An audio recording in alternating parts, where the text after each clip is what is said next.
Okay, I think we're live, boys. Let's switch the scene here. Let's get it going.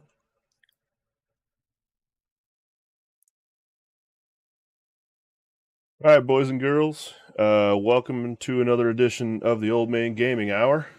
Or so. I am Jake, and as always, this is Josh. What up? So, interesting week this week. We didn't get as many articles for 4th edition stuff to review, so might be a little bit of a shorter show. But we do get to take a look at the new Skaven model that they released this week, and also review new terrain rules. And then we'll we'll do a little discussion towards the end about what we're looking forward to, or maybe some general BS. But again, a shorter show isn't going to hurt nobody either. All right, Optimus 419, first time here. Thought he'd pop in, give us a view. Nice, very good. Logan's on the Yo, log cabin underscore, perfect. Glad to see you here too. It's a shorty, but hopefully goodie. Yeah, and also don't feel like it's you guys can't chime in on some stuff in the comments here while we're doing a live stream. Also, it'd be cool too. Yeah. Because especially this week, we'll have time to shoot the shit with you in the chat, I'm sure. Oh, show. Make sure you check us out on Facebook, Instagram, YouTube, Twitter. We got all this bullshit. All Join the us on our shits. Discord. Yeah, If you're on our Discord, you'll see when we're live. Yeah. Executive decision made today. All live Twitch shows will be only announced via the Discord, so you must join.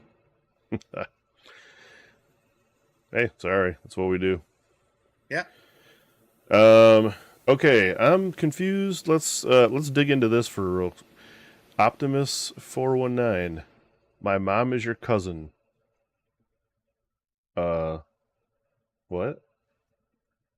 I feel like we should know this person. Maybe I'm confused. Is what?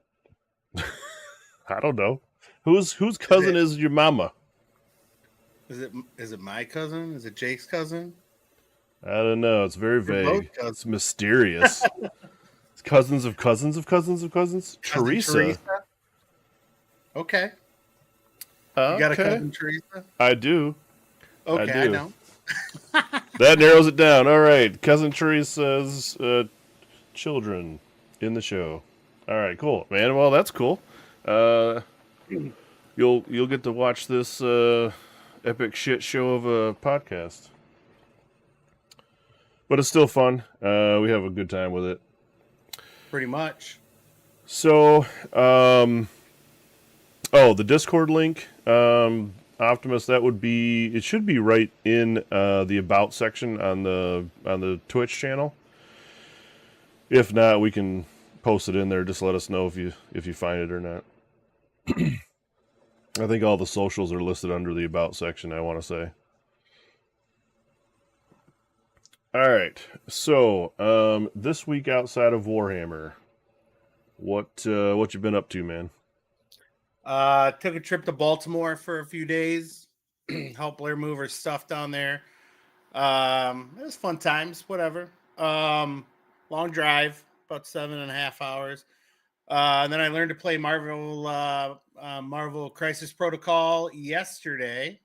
Okay. Went up to the game room, and Casey gave me and Ethan a learning game, and we immediately picked up some of the models, and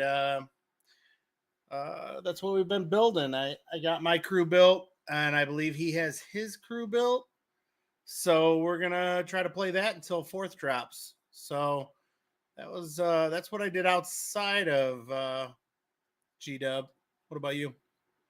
Well, we did some IRL things. I mean, We probably mentioned it before, but Abe and I joined a co-ed softball team for the summer. Yep. So after the show last week, we had a doubleheader, and then today, during the afternoon, we had another doubleheader. So now Okay. we've played 4 games of co-ed ball. Yeah, I mean, like last week, it took me till about Wednesday to recover. So hopefully this week's not as bad. I mean, I feel pretty good right now, but we'll see about tomorrow. Okay. Yeah, so it's been fun. Clearly, our team is not good enough to play in the division we're in, um, but it's it's a good time anyway. Are you getting Other smacked? than what's that? You guys getting smacked? Oh yeah, we're probably mercied every game so far. I think. I like that. A Yeah, well, it's lot like different than when we used to play. yeah, I don't know. It was like the team I joined won the lower division last year, so they were put into the upper division at the start of this season. And then just got a bunch of And new it's players. just it's a bunch of young kids and a couple of us older guys, but I mean it's like, you know, we can't hang with the teams we're playing against right now, so Sure. but that I think mid-season they switched that up, Mhm. so we'll probably get dropped down, which will be Okay. fine. Nice. I mean, other than the softball games, I haven't done much. I mean, today we obviously did some Mother's Day things. Um, Oh, so did I. So did I. We went yeah, to a Mud Hens game with my I saw. mom, me and the Yeah, I saw boys. that. Yeah, fun times. That's They always a lost. good time. Yeah, Yeah, just something to do. we went out to breakfast. Took Brand out to breakfast, and then after that, we the girls wanted to take her shopping for flowers and stuff for the front porch, so we got to do a little bit of that and had our softball games, and then did dinner, and now we're here. Here we go. So, what's on your desk? Anything? Have you done anything? Um, I'm gonna lie and say that I put some paint on some models, Oh, but in fact, I did not. I did not. you played. Um. You played a game though, right? TTS. Oh yeah, yeah, yeah, yeah, Uh, yeah. We did. I got to play a game with Michael Roush, one of the local. I don't know. He's a good player. He's one of the local guys. To the Detroit area, I guess, or Ohio, Michigan area, anyway. And I'm probably 100% sure he took it easy on me. Um, However, I did get the dub, no, so I play. not going in. Yeah, well, you know what? He was looking for a game, and I thought, well, what the hell? I'll oblige, and I played my Gristlegore all dragons list into him. Oh, really? Yeah, yeah. Well, he was gonna play his KO list, and then when he saw all my monsters, he thought, Oh, hell no. I'm not gonna do that to you. He's not. He would have shot me off the board easy. Yeah, So he was like, well, I'll just play regular Fire Slayers. Not the stupid list that he likes to run, but just normal dudes. actual fire Yeah, slayers. actual Fire Slayer list. Um, but it was a good time. It's surprising how devastating the Gristlegore list can be. Like, of course, I made him go first. I went second, and then I doubled him into 2. Mm-hmm. And I killed half of his heroes and most of his little dudes by that time. So, Yeah. I mean, that's just like everything went the way it was supposed to go. You know, when you play a big monster Alpha Strike list. Uh, but yeah, it can do the things, that's for sure. But yeah, it was a good time. So it was quick, maybe like a hour and a half or something like that. Okay. And then I asked him if he wanted to continue, and he said, Nope. Thanks, but no thanks. You got it. Well, I mean, he had like one hero and a unit of 10 berserkers left, something like that. Yeah. Yeah, it was not much, and nothing of mine died. So, but other than that, yeah, not a hobby stuff. Yeah, we haven't even gotten a game in this stretch that I've been off. I mean, I was out of town for the beginning of it, but that's unusual. We usually at least get one game in, but I think both of us are kind of like third edition can fucking in rock. rotten hell. Yeah. Well, it's but you know what? And I guess that'll lead into the next topic, but there's been a few events and ours is coming up, but it still hasn't felt like, at least for me, I'm like, look, if we don't get a game in before fourth, then okay, right? Yeah, right. I mean, like, what's the point of beating a dead horse? Like, okay, cool, we'll play a third edition game, but ultimately, you're not trying to get better at third edition now. You just Right. We would just play just for the shits and gigs. yeah. I mean, that's why like I've been working on Big Pigs and Ard Boys and stuff like that just for our tournament. I'm gonna play Iron Jaws just because I just like the models. You know, I got the Big Pig here. Been working on that. I got that built. Ard Boys are next. But I mean, you know, and I played the list against Ethan. He played as usual OBR, and I think I tabled him in 2 or 3 turns. But I got some ridiculously lucky rolls. So, but anyways, yeah. I mean, I agree. You know, with things. I mean, I know we're doing our I guess send away for third, May 25th. Yep. And then you were talking about doing one in July, but I don't know that we'll have 4th by July. And if we do you want to run an event when everyone's trying to learn the rules? So I think we may push it off. I don't know if that's going to work. Well, yeah, I mean, we'll have to see. The hope, like at least the hope for me is maybe we get 4th edition announced early July, like first week, second week, maybe. Sure. And then, you know, one of the first you events. know that everyone's going to be itching to play games once it's dropped, right? So yeah.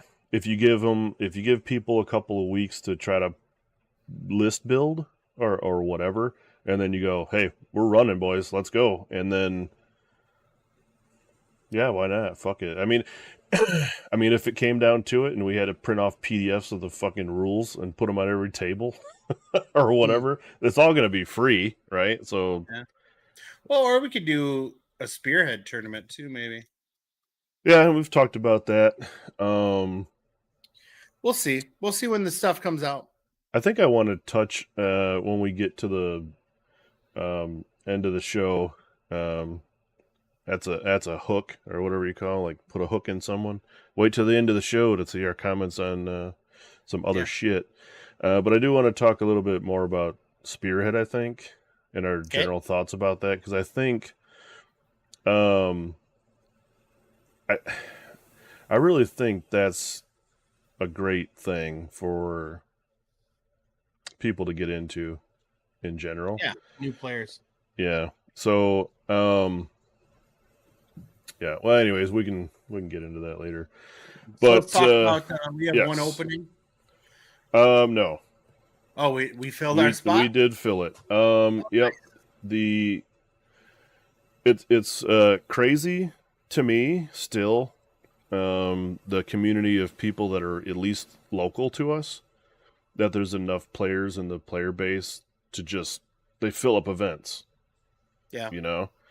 I think so far we've had 2 or 3 drops, and it seems like the day someone drops, someone fills it. Nice. Now, it's not from a wait list, which I don't know, maybe people don't feel like signing up for a wait list for an RTT. Um, it is available if you guys are watching and want to sign up for the wait list, because, the week's coming pretty well. We got 2 weeks until the event, and the likelihood of more drops is probably high when you get closer to an event, right? So if you do want to get on a wait list for an event, get on the Discord, send us a message, or email us, oldmangaming734@gmail. We'll put you on the list and then contact you if there's an opening. Or, just wait and fill it when it opens. It don't matter to me as long as we're full. I mean, it's Right. been at a solid 20 for weeks now, so I'm happy about that for sure.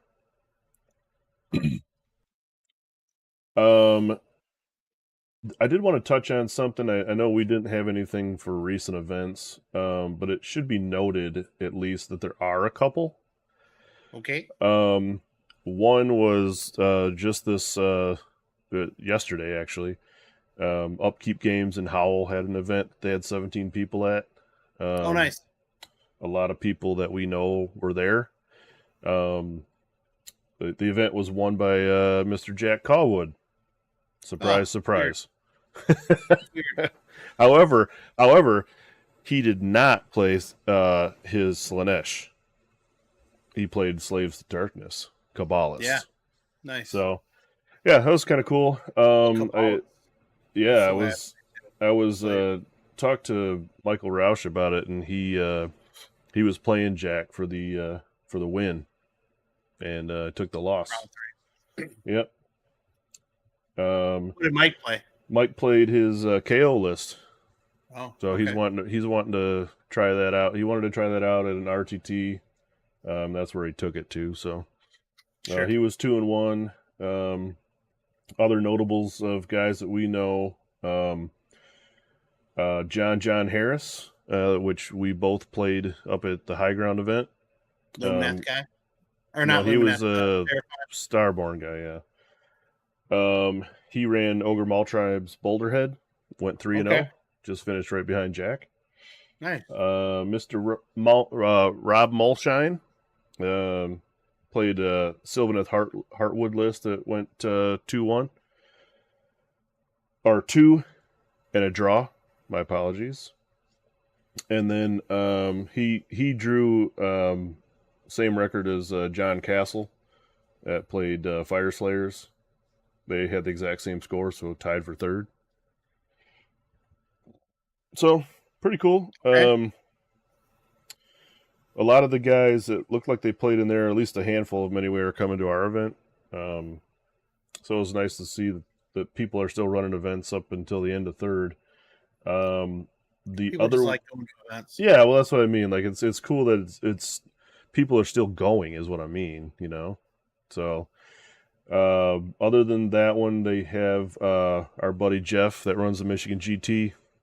His group is running that. Yeah. When's they're that? running that is next Saturday in Lansing, Michigan. They're running a 2,500 point game, 3.5 hour rounds, and it seems to be kind of cool. I think they're doing that just as a send off. Like, fuck it, let's play a big game, boys. Well, and also they got their new, like, they moved to a location a little bit down the way, and they've got like a much bigger gaming area. So previously their gaming area was pretty small, but I'm excited to make it like maybe Wednesday after or before I go to work. I might try to stop in there just to see their new gaming area. I'm pretty space excited and stuff.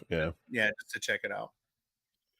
So I will say this, just looking at their event, they have 18 of 30 tickets still remaining. So if you guys wanted to get a game in up in Lansing, yeah, it's not bad. Not bad. About an hour and 40 minutes from my house. But I'll be up there. I mean, I can't play because I'll be working the day before and the day after, but or the night before and the night of, I should say. I basically just work. So, but if somebody I know wants to come up, I could probably find a place for you to sleep, Jake. Yeah, there you go. Oh, me. I actually think I have to do a long awaited project around the house. I think next weekend's the only weekend out of this whole month that I didn't have something planned. Gotcha. So I think I'll be working on some little flooring project. I think next week. So I don't think I'll make it up for that one, but it does sound interesting at 2,500 points. Um, Yeah. 1 to 7 leaders, 4+ battle line, 0 to 5 behemoth, 0 to 5 artillery, 0 to 4 endless spells and invocations, 0 to 5 reinforcement units worth 500 points of allies. Just for a list building 2,500 point thing, so they laid it out in the description there. But yeah, why not? That's what I say. Yeah, I mean it sounds really cool, and I mean at 2,500 points at the end of the edition, it doesn't, Yeah, it's like change it up. Maybe If we that's should what they're think going to about. start doing is, I like when people do, like little wrinkles for RTTs like that, where, okay, this one's 2,500. I had a buddy who used to do one in Warhammer Fantasy Battles that you brought like a sideboard and you could switch out parts of your army and stuff. Depending on who you're playing. I always played the same list because who wants to paint that much? But Well, and still, if I mean, like an RTT, I'm sure that painting's not required and stuff like that. So if you have the models, or you want to play a little bit bigger game, that's a pretty cool idea they put together for that. yeah, We might steal that someday. Why not? I mean, Maybe. I already know we're gonna steal something my buddy Brad does on his YouTube channel. So I've got plans.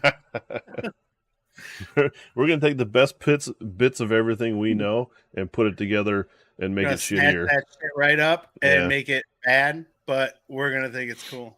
So yeah, fuck it. yeah. I don't. Yeah, whatever. You guys don't like our show? Too bad. We like it. I mean, this is basically, if we weren't doing this show right now, we'd just be talking on the phone doing the same thing. Yeah, So yeah. I mean, it's same shit. So all right. So, oh yeah. So sponsors, still want to give shouts out to them before we get into the main topic. Gray Matter Gaming, of course. Stellar dudes over there. Andy is a champ. He's helping us out quite a bit for our first event and donated some prize support for it. So very cool. And Matt's, yep. We're getting a little bit of a loan job, just so we can get the event ran. But we're going to be doing business. We're going to be doing some business with Andy in the future for sure. And also Michelle Anderson and her Etsy shop, T for Its Treasures. Nailed it again. Proud of myself. 2 in a row. She's got pretty cool stuff on her Etsy shop. All the stuff for your gaming needs. I did get her package in the mail for what she has donated to us for prize support. Pretty cool stuff. Nice. Very nice. So we'll be definitely got some handouts for everyone for our event, and also some prizes. So I'm kind of excited about that. It's always cool to show up to an event and just get something at least. Sure. So And get some games in. Yeah, and then play some games of Warhammer. I'm down. Yeah. Nothing better. I I might just drop somebody in the tournament just so I can play a ringer game. No, I'm not gonna do that. I mean, I'm kidding. I'm kidding. A little bit sad that I'm not playing in that, but someone's got to run it. Yeah, it's your turn. Okay, so we want to get into the main topic, but before we do that, if you haven't already, like, subscribe, follow all the shits. Click the links and stuff. Yep, we'll be on YouTube. If you want, you could go back and look at all of our old shows. You Oh know, yeah, and to that point, please, if you guys are watching back the shows and stuff, please leave comments in the videos. It's always nice as a content creator to see that people are, taking an effort to shoot you a message or whatever. If you got questions or anything, we'll always answer all those comments with a comment. Um, but yeah, also join the damn Discord, man. We got, I think I counted up the other day. I think we had 40 plus people in the Discord now. we're getting there. Yeah. So all things Warhammer AoS, man, is in there. We talk about events, lists, uh, hobby. It's like the other day we were talking about what types of objectives we like best. Yeah, I mean, there's two pretty standard kinds, and both the sponsors we have provide both. Either the neoprene kind of mouse pad ones, or the clear plastic see-through ones. So yeah, so we have discussions on various topics in there, but all related to our hobby that all of us nerds love so much. So join on up. Get involved. Yes, sir. Okay, let's talk about some switch it to scenes. All right, got the website loaded. I'm like a professional this week. I already had the website loaded up and everything. We didn't have to redo our show 4 times. Oh yeah, and you could hear us. Me. Oh yeah, we could hear Josh this time. So yeah, very cool. Anyways, main topic for the evening, first order of business. Some of the new 4th edition stuff that they did give us this week. First being, they finally gave us a new Skaven model that wasn't a clan rat. So the new Jezzails. Picture here and thoughts. Go. It's freaking cool. I don't know if I would have painted it that way. I mean, they kept the flavor of the old Jezzails. The guy shooting over the shield, the other brother holding the shield. I love it. I'm just saying. They're more in line with the new sculpts, and they look freaking hot. And they're plastic. Old ones are metal. I think I have about 7 metal ones, and that's brutal. I know Logan on the chat. He's looking forward to him. We were talking about that. He's going to play Skaven? Oh, he plays Skaven. He already has a pretty big Skaven army. Oh, Logan at the shop. Yeah. Okay, I got you. And so then I was telling him, well, yeah, I'll probably, hell yeah. I'll probably pick up the main box, and then I'll split yours because you don't want anything to do with the Skaven. So I'll buy your Skaven models off you, and then I'll have more Skaven, which I, don't need, but I already have a bunch. But I can always mix and match. So you say not needing models is like not needing air to breathe. I have a lot of models, but you'll use them at some point, I'm sure. I mean, I've played them against you before. Yeah. So yeah, I'm torn on Skaven until they show me something that's really epic. I mean, yes, this is the new sculpt. I get it. I'm sure a bunch of the Skaven bros out there are like, making a mess in their pants over this dude, but I'm going to say this. To me, I know it's a new sculpt, but it looks like the old sculpt to me. I mean, it does look a lot like the old sculpt. Right? Like, it is modern. It's a modernized version of the old sculpt. I guess that's probably the more accurate thing to say. Yeah, they have, different poses a little bit, or different backpacks and things, but like it's still like the same. It's plastic, and it's not, $30 for one of them. Oh, sure. I mean, that's great too, but it's hard for me to get excited about Skaven in general.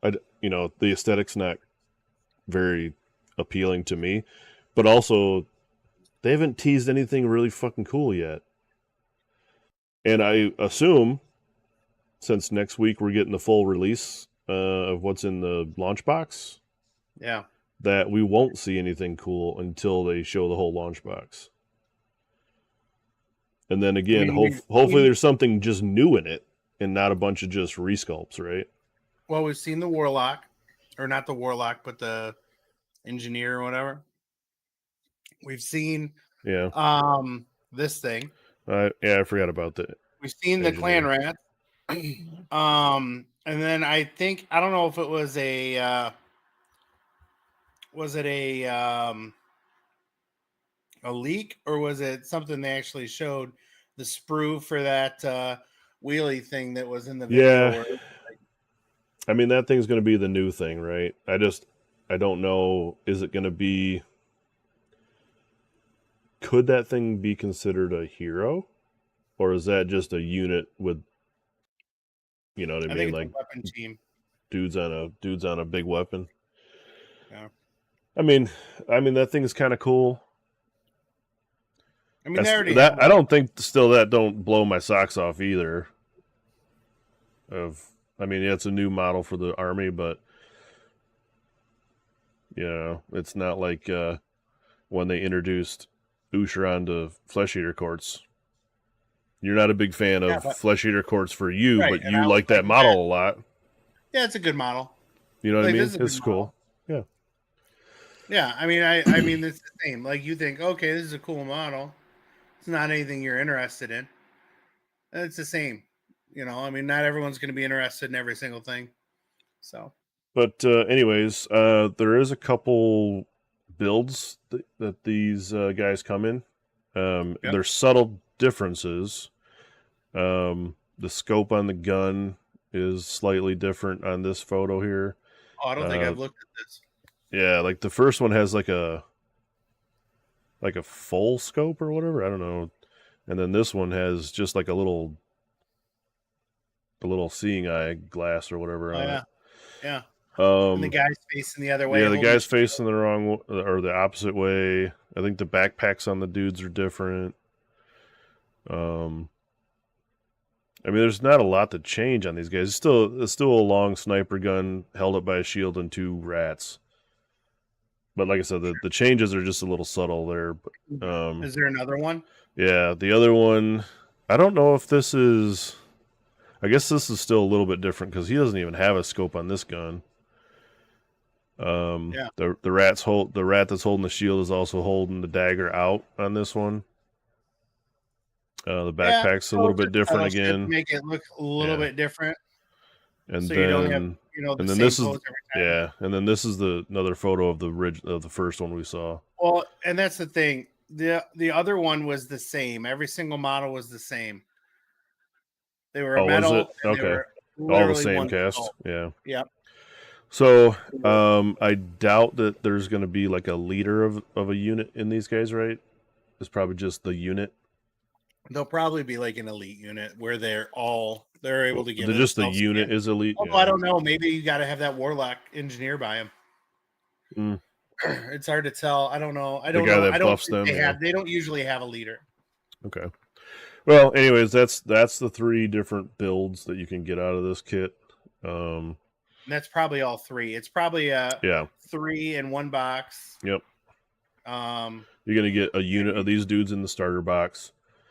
Same with that Warlock engineer. You're gonna get that dude. You're gonna get a unit of 20 clan rats, and then the weapons team that's already been leaked, right? Yeah. Anything more would be kind of well. They're gonna have the surprise. What are these? I can't remember what they're called. I think that these bros are in there too, right? I don't know. Maybe. Gosh, why can't I think of their name? The big dudes. Storm Fiends. Storm Fiends, yeah. Yeah. It's possible. I mean, still, we don't know how much is in the launch box for the edition. Yeah. As far as model count wise goes. So I guess we'll see this week, though, right? What they say, the 16th for U.S. 16th, yeah. Yeah.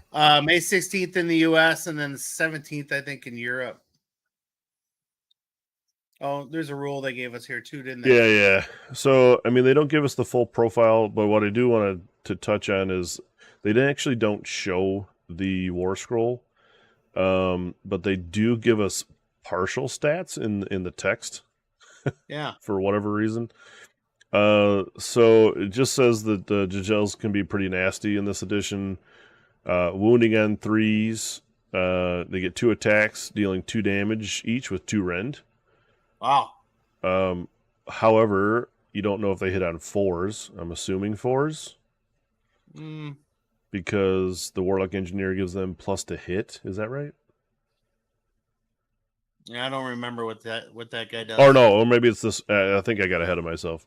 Let's review the rule because Warpstone Snipers is their shooting phase ability that they have, and this will be if this unit has not moved or has not used a move ability in this turn and was not set up this turn, add 1 to hit rolls for this unit's shooting attacks for the rest of the turn. So they immediately get +1 to hit. So I'm assuming that's going to put it to 3s and 3s. Yeah. Because like what, you know what I mean? Like why would you have this ability and then negate being able to use all out attack or something? So really they could get it. I mean, could they get it to 2s? No, you can never give more than 1, right? I don't know now. I don't know. We don't know, right? I guess you could who knows how they do the stack of stats. If it was anything like 3rd, this is basically going to say if you didn't move, you get all out attack, right? For free. Free. That Warlock did do is make it so they can snipe Jake's characters. Oh yeah, that I forgot about that. Yeah. You can't hide, and then these dudes just 2 attacks apiece, so you're getting 6 attacks, 3s and 3s. Bros. So well, whatever. Out of the starter box, you're getting 3. Still, but I mean, fucking crushing dudes. 6 attacks, 3s and 3s. You're putting 4. You're getting 2 shots through total on average. 2 damage, 2 rend. So I mean, you're doing 4 damage if you don't get a save. Yeah, that's pretty good. Immortal on 6s also. And that could be too. Yeah, still not fantastic. I mean, people were just gonna bring a fuck ton of these guys. Yeah. If they don't bring 3, they're gonna bring 6, and if they don't bring 6, they're gonna bring 12. It's like, why wouldn't you? Right. If you can remove heroes off the board for free. 2 Warlock Engineers. 2 2 6-packs of Jezzails, yeah. And just often motherfuckers. The other thing they don't give us is their weapon range. I know that off the jump that they said they're going to reduce ranged weapons. I would guess that too. The Warlock Engineer was 18, I think, right? And his no, I thought he was 24. Was he 24? Yeah, he was long, and that's what everyone was like. I thought you were reducing weapon ranges, and you're that's right. On like a ridiculous range. But I think that these guys will be 18. I don't know. I mean, it could be 24 if they got to be in a bubble with him, you know. Yeah, maybe. Like elves used to be 30, I guess. So maybe they're reducing it so there's nobody that shoots 30, and that's what they're saying. Maybe 24 will be the long range. No. Maybe. Or the cap on the range. I don't know. Yeah, I mean, that's all we get for the new Jezzails. I mean, you kind of wish they would have teased out a better article on them, I guess, but you get the gist of them. Yeah, anyway. I think that they're just kind of slowing down because we're a week out. Well, that's what I mean. Like, what's the point of teasing them out a week before you get to see the whole thing anyway? Um, So let's now, look at the trade rules. yeah, the terrain rules are interesting. I think it's different, but kind of the same. So as we look through these, you'll see some of the same keywords, not all of the same keywords, because some of them that it looks like they might have eliminated. Um, but how impactful will terrain be? Um, Yet to be Look at seen, that I think. picture. What do you think that building is? Yeah, I don't know. I mean, it's I don't know because I've heard from either Rob Show or Vince that the dioramas that they build to shoot the photos of the models are just shit that they built themselves, like out of scratch. So it may not be anything that's like part of AoS anyway. Yeah, I suppose. Um, Now that being said, this terrain obviously shows different tiered height things, and all these models are in it or on it. Um, yeah, I don't know. I mean, I'm gonna assume this is just a diorama to show off the models. Yeah. But it's in a terrain article, so maybe you look closer at it. I don't know. I don't know. Looks cool though. And then Yeah, there's that cool skull back there just behind it on the yeah, right side. That's pretty cool. I can make that. I think I got a skull lying around here somewhere. yeah. I mean, take a mental note and just there you go. There's your new display board. Yeah, I mean that would be a good. Actually, you know what? If you make a display board and you have like fucking little piping of smoke coming through with a smoke machine, Yeah, I've heard of that'd people be doing pretty that. cool. They use like like a vape machine, Yeah. and I mean, I guess they get rid of the nicotine part and they just use water vapor.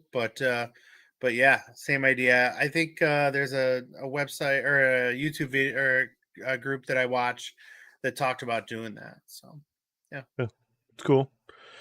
Um so the rules, the universal rules for terrain, we can go over those, I guess. yeah, So each terrain feature has one or more of the following passive abilities. That's different, right? Before right. you had like one thing, you know. So I guess we'll just start off with there's five that are listed. What they don't say is this the only five, or is this just another teaser that gives you a set of stuff to read about, and they're going to give you more later? Yeah, I Um, mean, an interesting thing here is no garrison. yeah. So if you just look over them real quick, the five that we have is cover, impassable, obscuring, place of power, and unstable.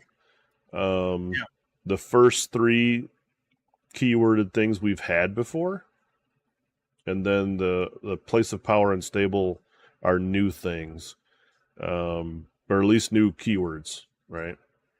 yeah. So cover. What does cover give us here? Well, -1 to hit rolls, same as before. Looks like it just says attacks the target a unit behind or wholly within the train feature. Yep. So it's combat and shooting like before, as far as I can read there.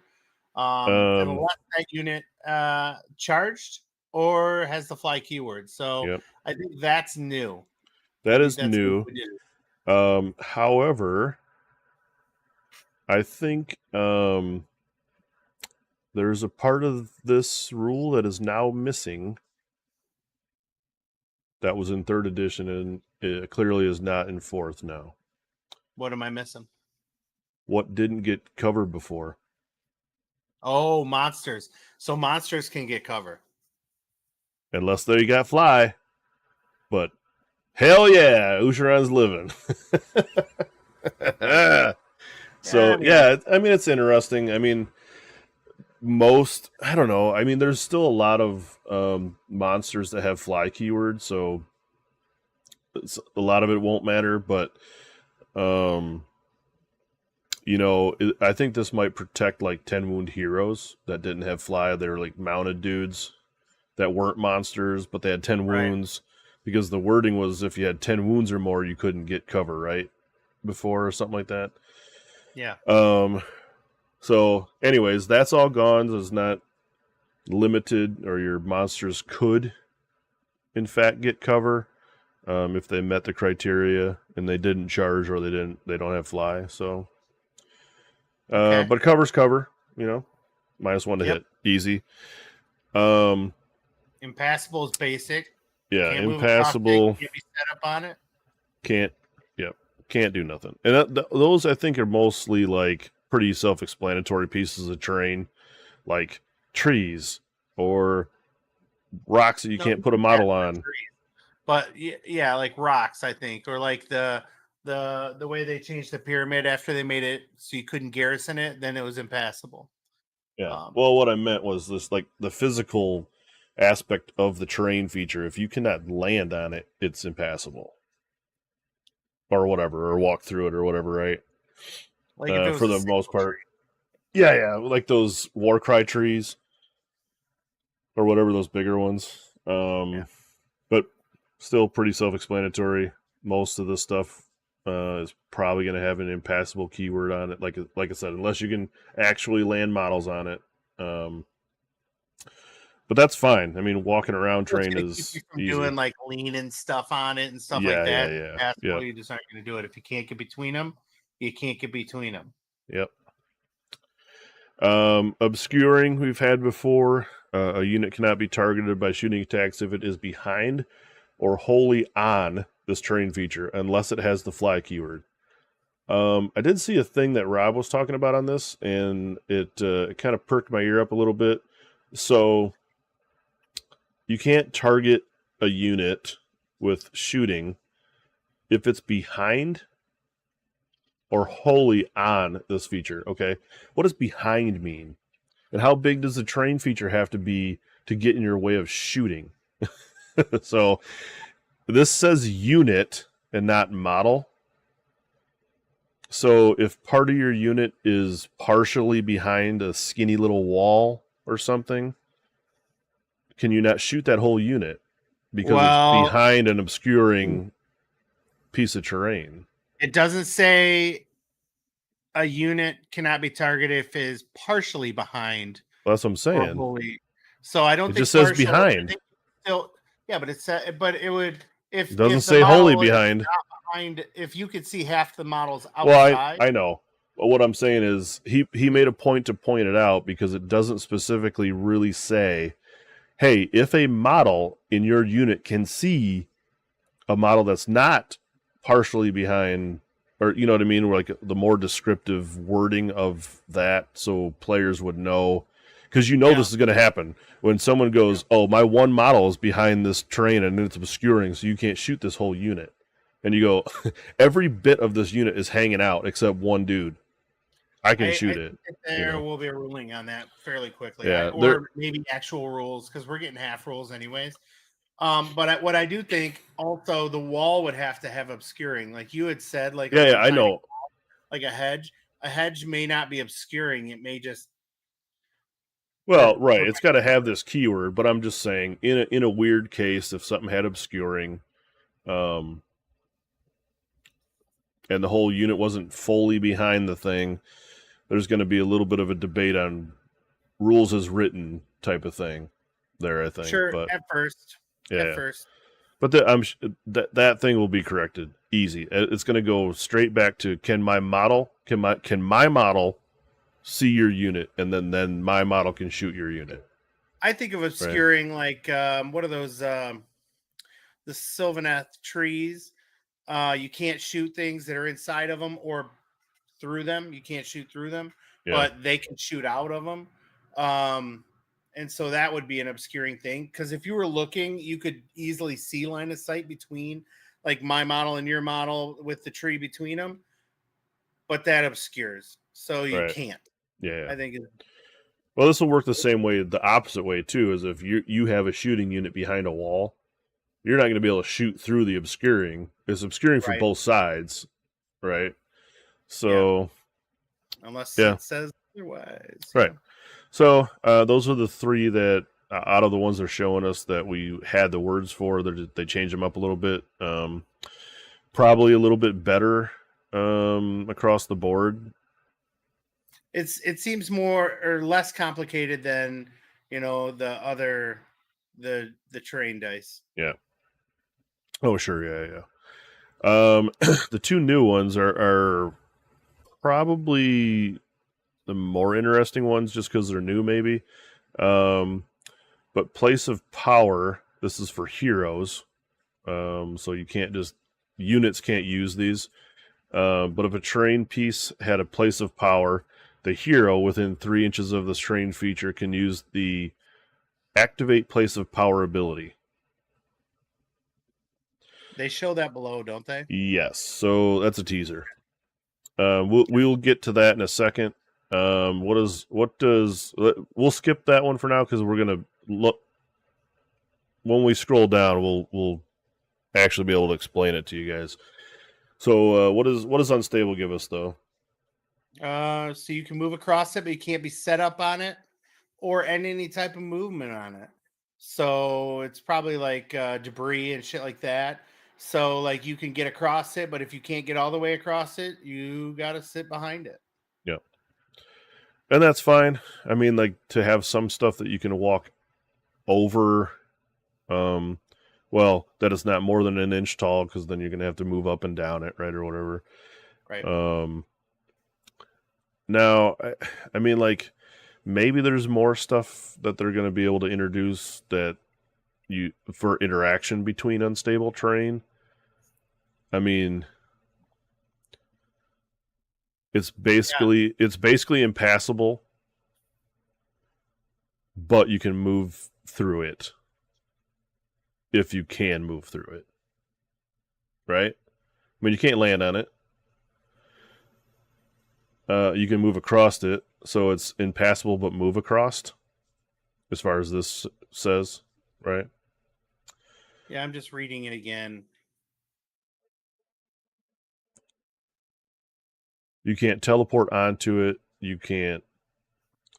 So it's only like, so if you like, for instance, those things that Tim's making, the dwarf things, they have like 1 inch ish sarcophagi or whatever. You'd Right. be able to be on the terrain feature, but then if you wanted to go over that piece, you would have to be able to get completely over that piece. You couldn't stop on top of it. Is kind of like if Yeah. that was Sure. unstable type Maybe of deal. there's like some scatter terrain or something that are small pieces of terrain that are short, that are Yeah. whatever pieces of ruins or scatter or terrain. I don't know, just something short and small that's on the battlefield that you can give this unstable. Now, this doesn't mean that it can't also have another keyword because clearly, Like train can have multiple unstable keywords. cover. Yeah. Right. Well, if you look down here, actually, it does say unstable terrain is commonly applied to anything from ruins to debris. So Yep. yeah, it's just like probably some scatter type stuff. Yeah. Let me just double check. Oh, no, I don't want to say we missed something up here.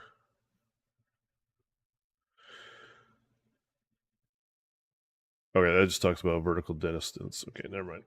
For climbing and stuff. But that stays the same. If the terrain features over an inch tall, you have to use vertical movement in inches and over and down. Although getting down, I think they've actually clarified a little bit better now too. Down, I Yeah. think. I believe that is either above or below. So let's talk about these places of power. Yeah, let's places of power for the heroes, and here's the actual wording of the ability. So at the start of any turn, is when this gets activated. So you declare by picking a friendly hero within 3 inches of a place of power to use this ability. The effect of this is that you roll a dice, and on a 1, you inflict D3 mortals to that hero. Okay, so it can hurt you. So you just don't automatically get the thing like before when we had Arcane or Mystical. Right. But on a 2-up, if that hero is a wizard or a priest, add 1 to casting rolls or chanting rolls for the hero for this turn. So essentially they've given you mystical and arcane in one piece if you're a priest or a wizard, right? If the hero is not a priest or a wizard, then they can use the unbind or banish manifestation ability this turn if they were a wizard with power level 1. Cool. I guess if you're near one, you know what I mean? Here's the thing. For armies that can't readily deal with magic, it helps them. I think giving +1 to casting and chanting rolls is stronger than giving you 1 unbind. No, but this is but this is if a hero. That's just for a hero that's not already a priest or a wizard. Right. So you get 1 extra unbind. Great. Or 1 unbind. What if you put all your fucking heroes next to that thing? Then they all roll, and they each have 84% or 85 or 84% chance to get. They all have an unbind. Although I don't know if you could do it with every person. It doesn't say you can't.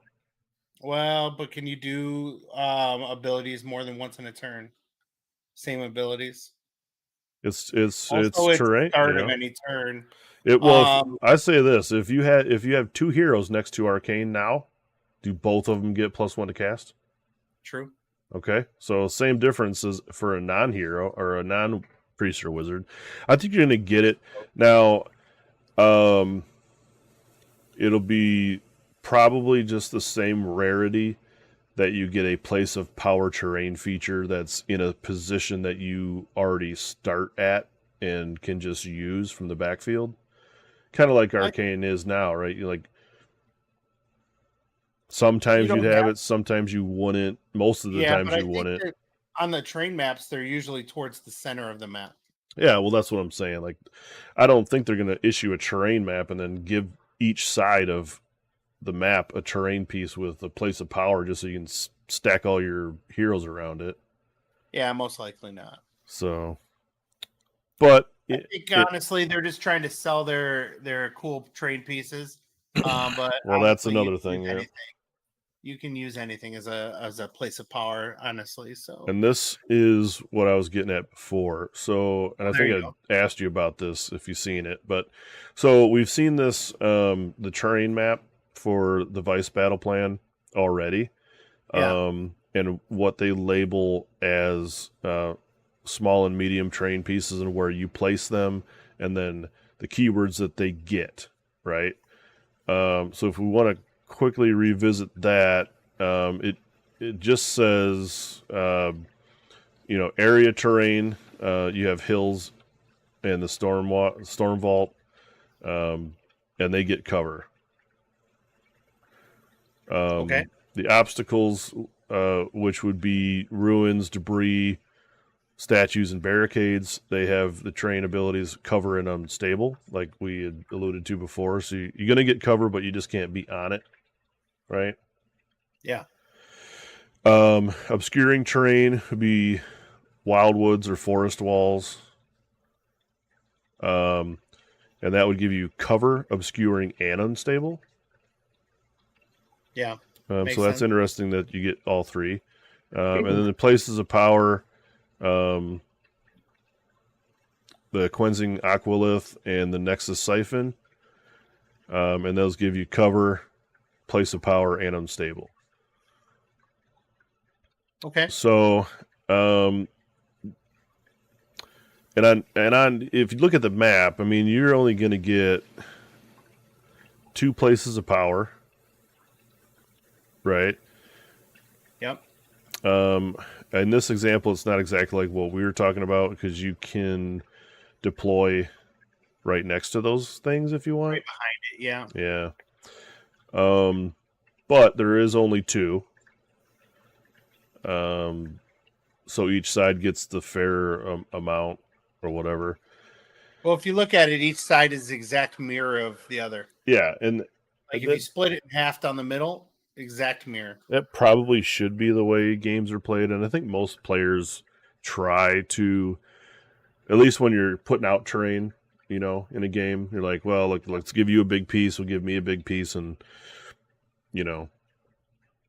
so it's cool that they put these terrain maps out because then it's a little bit more clear where you're gonna put these things at. Yeah. So there's not any wonky things like what happened to Nick before in that GT where the lady lined up a bunch of terrain. Yeah, that was and wild. He couldn't get his stuff across. Yeah, it was bullshit. I would categorize that as under the BS category. I find that it's interesting. They give hills cover.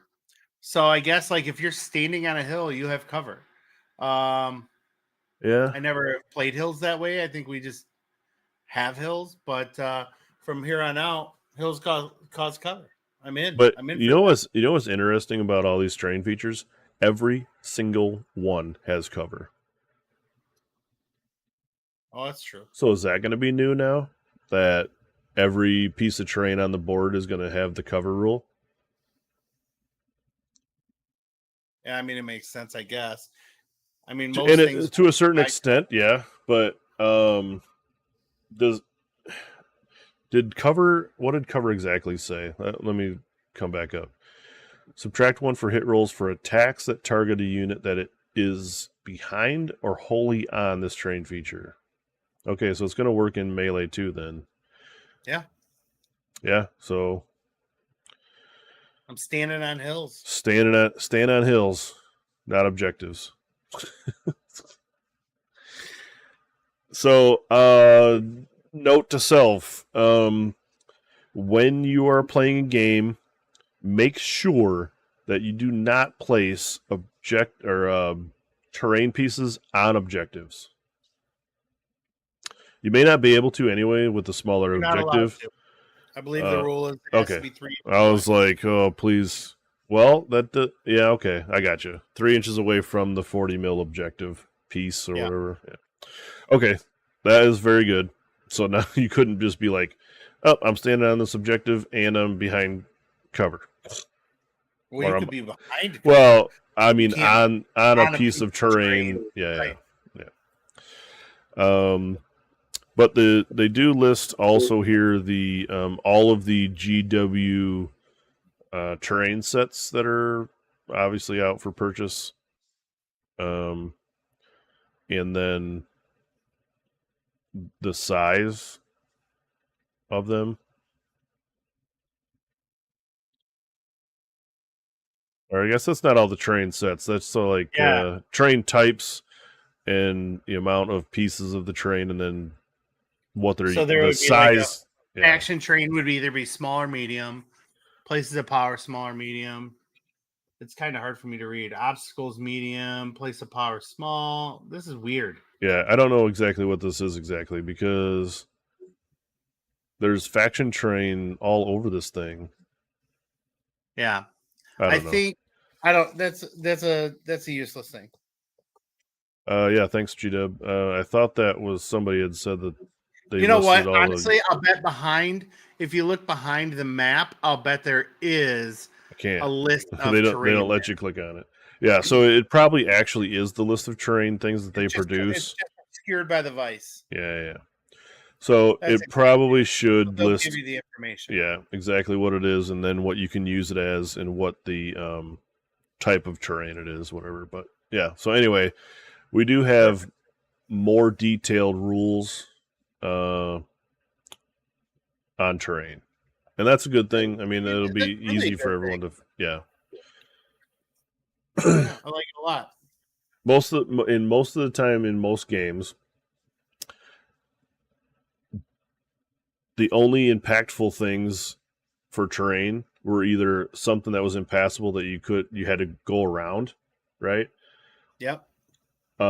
Garrison obviously was helpful, but you never put those on an objective. So, like, did you even garrison things most times? I don't know. Maybe. And then the arcane, right? You search the table. Like when you put the dice out or you randomly pick the terrain rules, you number one thing was is there any arcane and where's it at? Right. And if there wasn't any, people like I've had games where we've rolled out the terrain dice and there was no arcane, and then we never used any of the other rules. Right. You always forget. So I don't know. This will make it a lot easier because you're just going to get covered with everything, it seems like. And then some stuff you won't be able to shoot through, which will be nice. I guess that's a way to protect yourself from Jezzails. Stand behind walls. Yeah. I don't know. I'm just trying to spitball ideas of not dying turn one.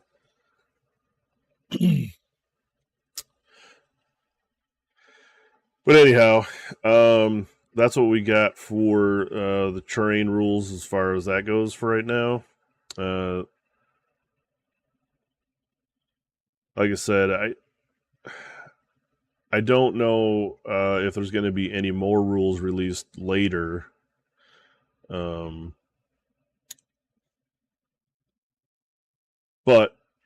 I guess we'll find that out next week.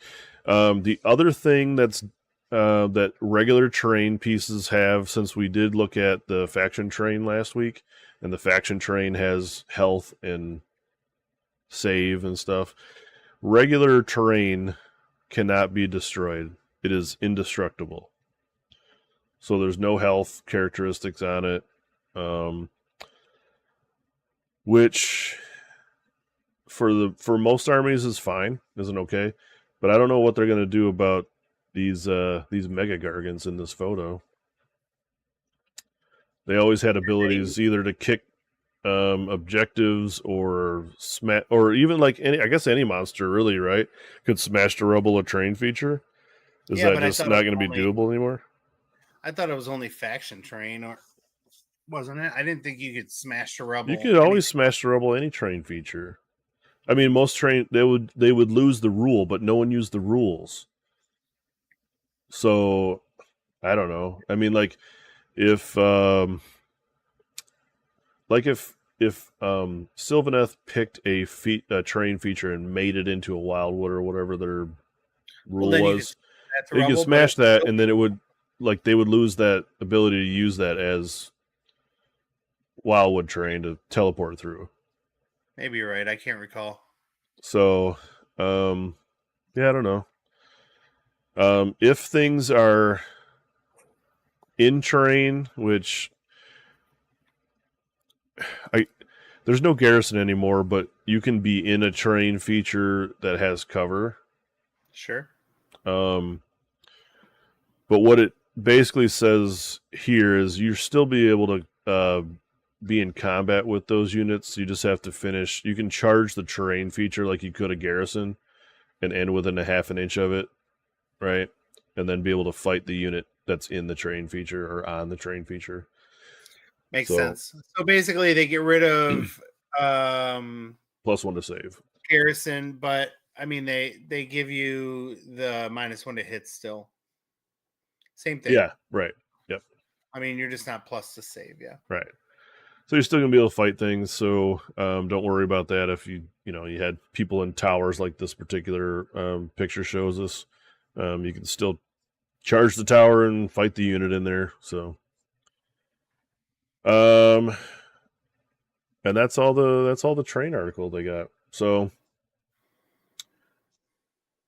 not much as far as articles this week. I mean, they did touch on. I mean, they gave us a little bit of a video with Callus and Toll that just kind of explains how stuff happens inside the mortal realms, the portals and things. I watched it. It's an alright little lore video. I mean, we're not going to touch on that or watch it, but if you want to, it's there. And then next week they're going to be. We might not even get any articles next week other than the launch reveal. I don't know. I mean, Well, it's the would 15th. Today's I think it's the 13th now. Monday so the we're gonna get 13th. it. We're gonna get it on Thursday, Wednesday, right? 16th. Today's Monday the 13th. Oh, you're right, 16th. I was 16th. thinking of 15th. Yeah, so Thursday will be the full Yep. reveal. Yep. Full reveal on Thursday next week, which we will cover next Sunday. I hope that there's. Well, I don't know if it's full release, full rules, all the shit is going to get spilled out. We might have to break it up into a couple shows, especially if they give all the army rules out and stuff. I mean, we're going to have a hella content to cover, and we're not going to be able to fit that all within the we'll show just do one confines. section of each like rules, I think. Yeah. Per show. That doesn't mean we won't do more than one show in a night, but it'll be separated up so it's not just it's pieces you could actually watch. Yeah, we might end up having to do like, here's the launch box. Here's all the stuff you get in the launch box. If they give some core rules out, we could probably put it in there. But like, I think I want to do for sure individual shows on factions or armies. Yeah. So, if they release like all the Skaven shit and all the Stormcast shit with the core rules, we're definitely breaking all that up. Right. So. Yep. I agree with that. So I think part of what we wanted just to touch on now after we've reviewed the articles here was just our thoughts on what we're looking forward to in this new edition, and doing any maybe a little Q&A or something if you guys have any questions in the stream. Not a lot of people left in the No, but I mean, if you're out there and if you're watching, leave us a comment. Yeah, because I think, well, let's start off first off with what are your overall thoughts on 4th edition here? Well, I thought that 3rd edition was a great game, and so I was a little weary of what their plan was. But I feel like everything that they've done, I've been like, oh yeah, we needed that. You didn't even know you needed it till they made the changes. So I think that they're, for what we've seen, it looks like a really good game. Let's hopefully let's hope they made moves that we haven't seen yet that are equally as good as what they've shown us. Some of my favorite things are the ability to just kind of build your army based on your characters, and different characters can take different things. I like that a lot. And and I know you said we would touch on some Spearhead. I'm interested to hear what you have to say about that, but that's one of my highlights. I really think that looks really cool. Like, you don't have to worry about army building. You know what everyone else's army is going to be. You just go in and you know the rules, and you just play the games. And I think that right there, makes things it's like a really even playing field. So that actually is really interesting as far as competitive games go. I'm excited to see what's going to come. A little bit disappointed that we haven't gotten the last Dawnbringer book yet, and we're coming up on June. Yep. We're halfway to June, and we haven't got the last Dawnbringer. I really wanted that Varengard queen or whatever, and the 3 Varengard. I wanted to be able to try to play with that here in 3rd. What's the point of putting that book out? Yeah, that's just.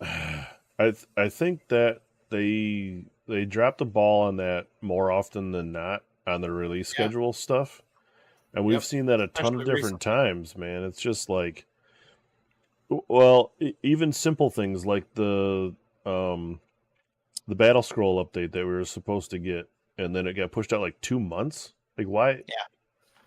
Who cares what the stats are of LVO? Just release the freaking thing you were about to change anyway. Yeah, I mean, they had that done before LVO. Yeah, but that's what I'm saying. But why? Yeah, I don't know. But yeah, so obviously they're either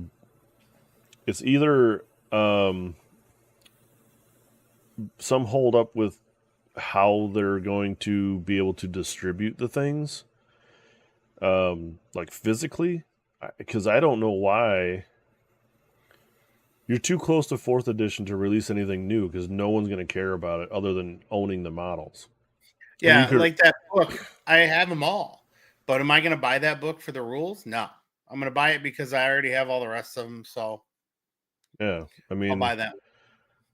That's what I'm saying. Like, okay, like for instance, the book that came out with I don't remember which one it was, what in the number of them, but the book that had the Stormcast dragon Ionis, right? And he came out with a box of him and the 2 Stormdrake Guard.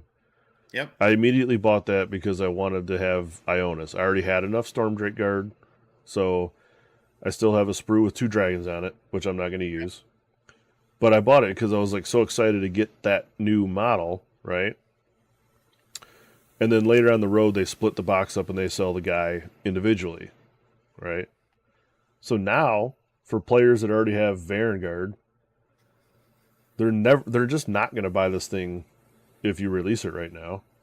They'll wait a month or 2 and just buy the one hero out of the box because there's no reason to get excited about the box and the rules for it and stuff to use it, because you're not going to be able to use it in a tournament before 4th edition comes out. So, I mean, it's just a little bit one of those like disappointing things, especially off of that the reveal that they had at Adepticon for it, right? Because you were super in. You've said multiple times since then. I was like, "Fuck, dude, I'm buying this." As soon as the day that box is out, I'm getting it. Yeah, I mean, I've waited to buy the last 3 Varangard because I knew they were coming in it. Yeah. So there you go. 3 more Varangard, but I'm just like waiting on that. So, but now it's like I said, why don't you could get your 3 Varangard, get them built, and then when that model gets released, I don't know, maybe they won't release it in a Dawnbringer box now. Maybe they'll just release the hero. I mean, I think they're gonna do still one more Dawnbringer book. Maybe not. You never know. Maybe it's or they'll just push it out right before. I don't know. I mean, they basically got June, right? They could release it just in June. I mean, but it takes 3 weeks. So, like, it wasn't put out this Sunday. So, if it's put out next Sunday, it's still 2 weeks after that. So, the soonest it could be out is 3 weeks from now. So, halfway into, or like the first week of June is the soonest it could be out. Well, and maybe that'll be. Oh no, because they don't do the releases until the weekend, right? Right. Sundays. Yeah. So, I mean, if you're going to be optimistic, you hope for the new launch box stuff on Thursday, and then on Saturday you hope that the Dawnbringer shit gets put on pre-order. Yeah. I mean, hopefully it is. Sorry, I kind of derailed what we were talking about, though, and that's what we're looking forward to. So, is there anything that you're really like thinking about that's coming out? Well, in the new I mean, I do think it'll be interesting as far as a competitive mindset goes when you're thinking about going to GTs or RTTs and playing the new mission packs. And the whole underdog mechanic that they're going to have built into that. And how to, what's the new strategy on playing against an underdog or being the underdog? Is there, do you want to be the underdog because the underdog ability is so powerful? Do you want to give up a point here or there to guarantee you being the underdog? Or, I don't know. Maybe it's map specific. That you might want to do that too, but I mean, the strategy of the game has always kind of been one of my things that I think is the thing that sets players apart from other players. So you try to be really good and tactical in your decisions that you make during a game. So, I mean, that kind of thing I'm looking forward to. I do like that the rules are a more simplistic rule set, at least for what they've been saying, what they've put out. What they revealed, yeah. I mean, complexity in a game is fine, but when it's so much that it hinders your decision making, um, I mean, we've had experience being on top tables, mid tables, and low tables, right? And we talked with this Nick last GT. It was, if you don't want to play guys that don't know the rules, you got to win games. Get out of those low tables, because you're always going to get that. You're always going to have someone that's got to look up rules, and the more complex they are, the more time it takes, and stuff. You don't want to get rules wrong, so you're trying to do it right. But if most of the rules are kind of generic or universal or across the board a little bit more, then your opponent can help you out too. Because like right now, if you don't know your opponent's army, you can't help them. Right? You can't. It's just like, you offer them maybe redeploys or simple things like that, but you can't. I don't know like what all your weapon profiles do, or if you got special rules or abilities or whatever. But they did introduce that to the weapons now, that there's going to be some kind of universal weapon perk on some of the weapons that everyone is just going to know. So yeah, in that regard, it'll be a little bit easier. I am excited to play faster games. I know I'm one of the guys that goes to time most of the time. I mean, I don't build Alpha Strike armies. I know, but it's like I still think like some of the times I take a little while to think about what the most efficient tactical decisions are going to be during a game. Maybe that other time will be reduced in other phases of the game, or make it go smoother, so you have time to think about those things. Yeah, but I think you play more games than a majority of the people that you'll see in a tournament, and you should have a better idea of what you want to do and different things. I think we talk about that kind of stuff when we play. We play longer games Yeah. for whatever reason, just so we can talk about that kind of stuff. But I still, I think part of the reason is, again, like we play against sometimes in tournaments people that don't know the rules or whatever. But I mean, we usually know our rules pretty well, and so I mean, I feel like you just had a run of bad luck playing against certain armies that maybe are slower too. I don't know. Yeah, maybe. But again, we play a ton of games. We don't play all the different armies all the time either. So I think there might be some of that. Like, we may play a bunch of games against each other. You may play 5 or 6 different armies into me, but then we go to an event and I play armies I've not played but once a year or whatever. So, you're still going to get that kind of thing, because there's no way you can practice against all armies and be like 100% prepared into a GT where everything that opposite army is going to do. And yeah, you'd really need a big play group and like a league type setting, so you could get games into those kind of things. But I mean, between me and Ethan, we probably could play every army there is, and I have all the books, whereas you have less access to all the books, and you don't have someone that you can play that plays all the different armies. So that might be the case. But even so, I mean, I play all kinds of armies, but I don't, always remember the rules, because I'll play them and then I won't play them for a long time. Well, right. Well, that's what I mean. Like you've played a bunch of different armies against me, but Do you play it at a competitive level into me? Probably not. Most of the time, no. You know, I mean, if you forget a Messing rule, I around. wouldn't know it or whatever. So, Yeah. um, who knows? But the other thing um, that I'm pretty excited about, I think you are too, is the Spearhead version of the game. Yep. And we've talked Yep. about that when we reviewed the Spearhead stuff. Last week, I think. Yeah, but I still think that it's the perfect onboarding game for new players. It'll be easy to teach, but I Yeah, also think it'll be very competitive if in that kind of a setting too. yeah, and that's true. And I think that's and you brought this up before that I didn't think about was um, if you go to conventions or GTS to play Age of Sigmar, hopefully they have a Spearhead 1 day event that's not interfering with the actual Age of Sigmar event, and then you could play a competitive version of Spearhead before you get into the GT itself. Yeah. That would be kind of cool too. It's like when those guys play um, doubles or something because they just want to play more games. If they're at a GT or a convention for 3 days, they might as well be playing for 3 days in that too.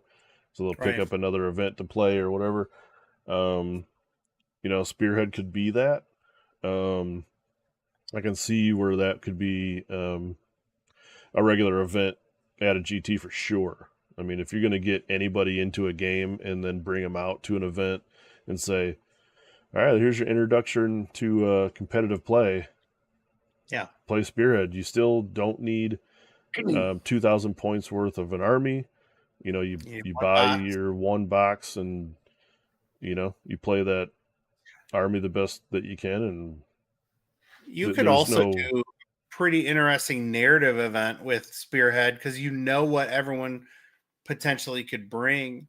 So you wouldn't have to worry about like some kind of weird thing or somebody bring in, oh, they're gonna, bring a cheesy army to a narrative event. No, I mean yeah, it's all locked in. Just the idea is very interesting. It's kind of like sealed deck for Magic. I know you don't play Magic, but or not actually even that. Like a sealed starter where you know what cards are in it, and you kind of just both players get one, and you just play the game, and it's even. yeah. So Yeah, I mean, that's I know I had seen some discussion about Spearhead in a Discord chat a little while ago. Um, Not every competitive AOS player was excited about it, which I thought was strange because as a community, the only way you grow is getting new players to join, right? I mean, in the simplest right, terms, you can't grow a community if there's no new player base that either is interested or wants to. Um, it's hard enough to get players into the game currently. Um, like, for instance, it would be very hard pressed to get a younger person into the game that doesn't have their own means of income currently, right? Like, right. I don't know, you have a 16, 17-year-old kid or whatever that is in high school or whatever, middle school too, that they don't work or need a job because why, right? But they want to play the game. And currently, right now, you'd be like, well, kid, you need a lot of stuff. You know, you need, sure, we could teach you 1,000 point game, but no one's going to play 1,000 point games. Um, we can teach you whatever and then build up, until you get to a 2,000 point list. And then again, even that might not be very competitive. So, Right. um, at least this way, you could say, like the point I was trying to make in the Discord chat was if you had a youngster and or a kid of yours or whatever, if you wanted them to get into the game, all it takes is one purchase of one box. Well, And two, if you wanted to play with them, well, unless what you I'm already had saying, stuff. yeah, if you knew people that played the game already and you wanted to get into it, it cost you one box of models. Yeah. And that box of models isn't complicated. You get what you get in the box. There's no, you don't have to teach them about list building right away because there is none. You don't have to teach them about certain phases of the game that are broke out in those module rule sets now. It's Yep. core rules. It's limited models. It's on a small board, so you can play it on your kitchen table or whatever they say, coffee table or whatever. Right. The ease of access into the game now is like tremendously better than what it was a couple years ago when I started playing the game. Yeah. So, I mean, all those factors I love a lot. I really like the battle tactics and the With the like cards, yeah, you get the X amount of battle. What is it? 3 battle tactics, and you may score them all, or you may not score them all. You yeah, may discard some. You may like that's what I wanted them to do with regular freaking AoS. Give you a yeah. variety of different Well, things. that also to that point, about what I was talking about earlier about your tactical decisions in a game. Right Cute. now, I mean, like you got 8 different tactics that are generic. You got book tactics you got to consider. You may have 11 or 12 different options. Yeah. Spearhead, you get 3 cards, and those are your options. They limit your options in a good way, And they take but away you, command points, but they give you the option of using a command if you yeah, have the card. yeah. There's less tracking of things. You just have the cards in front of you. You do the things or you don't do the things. Um, yeah, man, that's gonna be fantastic. Yeah. Because like I keep thinking like we play sometimes over at the store in Monroe where we're gonna have our tournament, and there's a couple guys in there that play different game systems, and they talk about playing with us. They haven't yet, but then again, the excuse that one of the guys was saying was like, "Look, I don't have 2,000 points of stuff built yet. Yeah. I'm close, but I don't have it yet, so I don't want to start until I'm ready or I have all my stuff built at least." And now with Spearhead, you can go, well, just bring what's in the Spearhead box. We'll play a Spearhead game. You'll get like whatever the percentage of rules um, that you can start with, and say, all right, at least you're going to get some rep uh, repetitions in Yeah. that. Some reps in with the rules. Yeah, Learn so the rules. yeah, because that's going to be perfect for actually stores. We talked about that before too, where stores you could go to a store at any given night and play at least 2 games if they're Yeah. capped at an hour. Hour games. Yeah. Yeah, I you mean, they're could not easily capped. get a. Well, I mean, like if that's the general consensus is if you play the game, it's about an hour length of Right. time.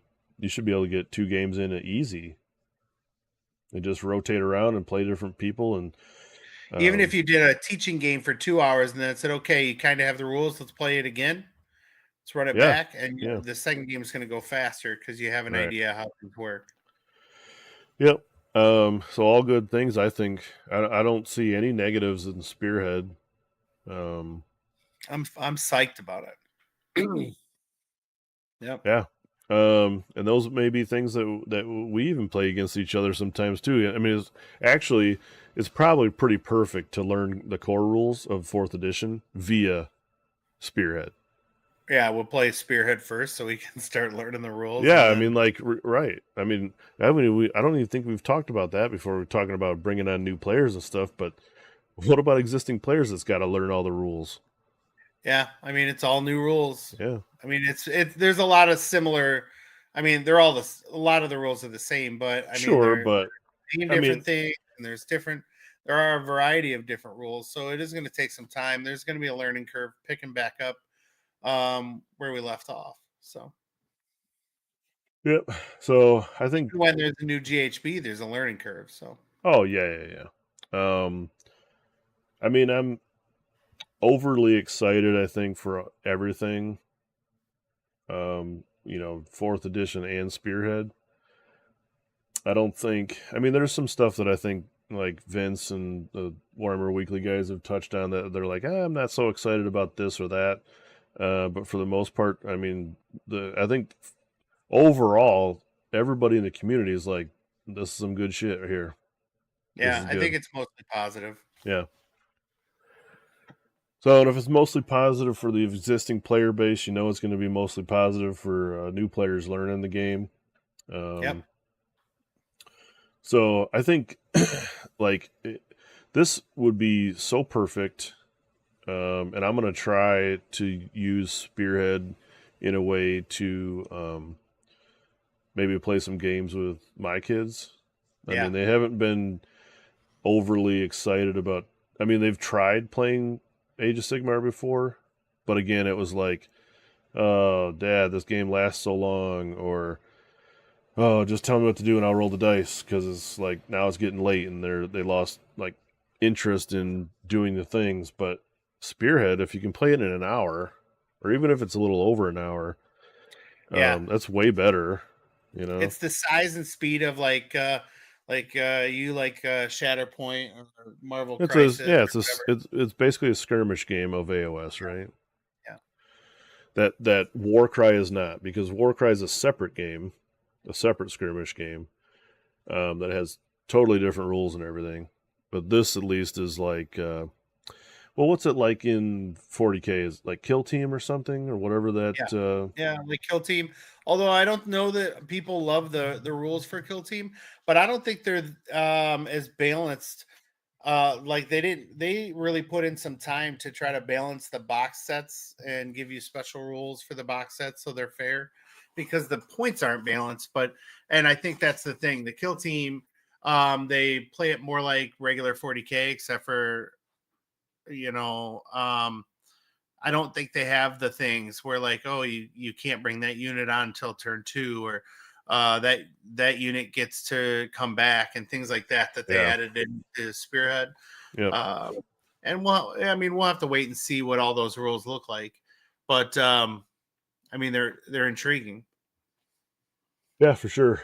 I mean, I'm actually kind of interested to see what they're actually going to release this upcoming week. If I I was can't, hoping it was going to be rules, but I feel like now I'm kind of seeing it's going to be just the starter box contents. yeah, but I mean, like Tuesday they're going to give you the stupid rumor engines crap like they always do. Yeah. But you got Monday and Wednesday next week that they could release an article. Now, I don't know maybe what it's they're. another one of these animated things like they just put out with the Callus and Toll thing, which is okay, Yeah, I mean it's but interesting. it's still not like, just give us the stuff. Give us the stuff. We want to play Give it. fourth edition games. We want to play them accurately. Give us the rules. I know some people were saying, "Oh, we've ran games with what we know of fourth edition." Well, that to me, that's like, what's the point? I agree. I think that's kind of silly. I mean, people get excited. Sure, we're excited about fourth edition, but we're not going to play with half a freaking rule set, Yeah. or we don't know what the war scrolls for all the units are. Like, how can Right. you even? You're It's just not gonna. impossible to play Yeah, a game now. you're never gonna be able to do that. So, um, I don't know why they would do it like that, but who knows? Trying to learn the new rules, but I think it's going to be more confusing than nothing else. Logan hasn't really played a whole lot of third. And I told him I'm not going to play a third with you. Let's just wait till fourth comes out. Said the same thing to Chester. Brad Yeah, was like, yeah, I'll learn. And I was like, I'm just going to wait. I'm not going to teach you till fourth comes out. yeah. There really isn't. There isn't any reason to do that.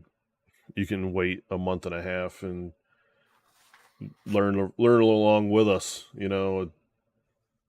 Right. Well, and You'll then never, you're you'll not never, learning one rule set and then having to learn another rule yeah. set. Well, that's what I mean. It's in this little bit of a lull thing between editions where,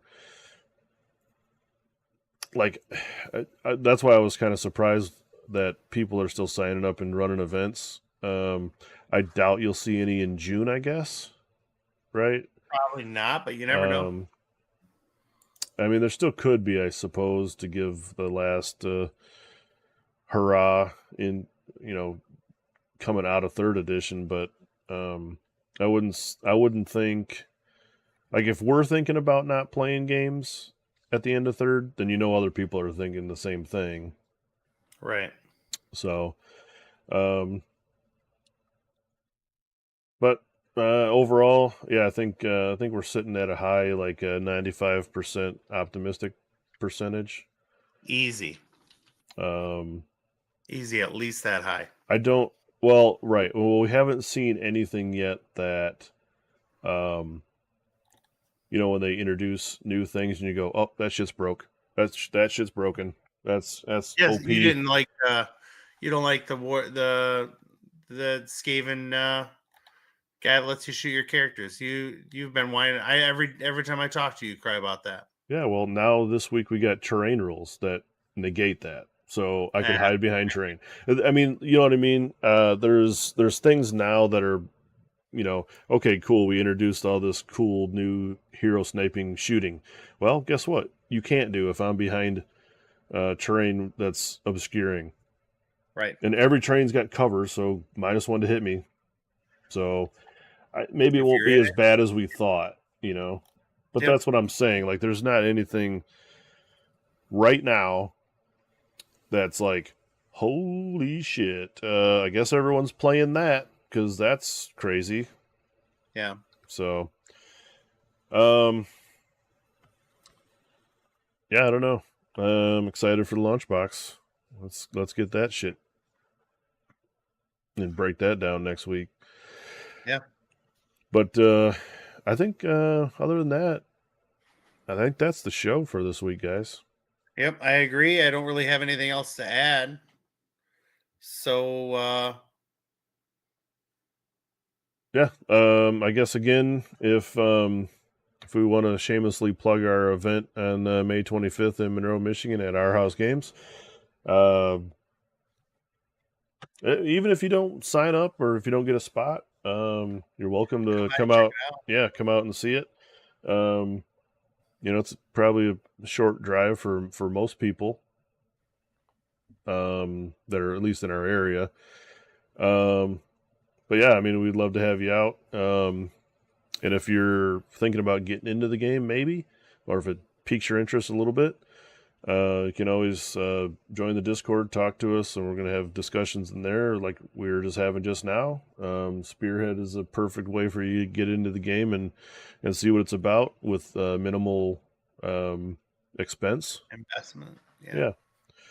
So, yeah, I guess we'll just wait with anticipation on the release of the stuff next week. I know I can't wait. It's just, I still think about it just right now. I'm just kind of daydreaming, like, man, what's in the box and what are the rules and how's this going to play? And I'm already thinking, like, if we get, I hope, you know what? I wonder if, I guess maybe this is the question. If we get the launch box review on Thursday, do we get all the PDFs Thursday? No. Fuck. I don't So think so. I we mean, won't get that until July then? yeah, probably not. I mean, but other YouTubers will get that. They'll get it early and they'll start reviewing it. Well, We're going to be sure. There's behind. going to be leaks and stuff with that because there always is. But, I mean, if you're releasing free PDFs, then just release the free PDFs. What is it going to hurt you? Well, you don't have the rules. But they have it. They're giving it all to us for free. Not the rules. Yeah, everything. All of it. All the battle tomes, all the army rules, All the core rules, everything's free Not- PDFs. You're not going to get the core rules until the game comes out. No, I know that, but what I'm saying is, why not just release the rules? You're still going to sell a shit ton of your starter boxes, whether people have the rules ahead of time or not. They're I going to think want the the army models. books are going to be PDFs, but I don't think they're going to put out the core rules and stuff for free. You think you have to buy the core rule book? I don't Yeah, think so. it's in the army box. The only other way, the way they used to do it was in the GHBs, but the GHB is going to be in the army box too, or the core box. Well, I guess we'll find out next week. Yeah, there you go. So, with that being said, stay tuned. We'll come back at you next Sunday morning, right? Yeah, I think morning. I think I will be working, so Okay. it'll be in the morning. So Sunday morning next week, boys, bright and early, and we'll go over at least what's in the launch box, at least what they give us on that, along with any other new, if released, 4th edition information. But until then, take it easy, guys. This is us signing out.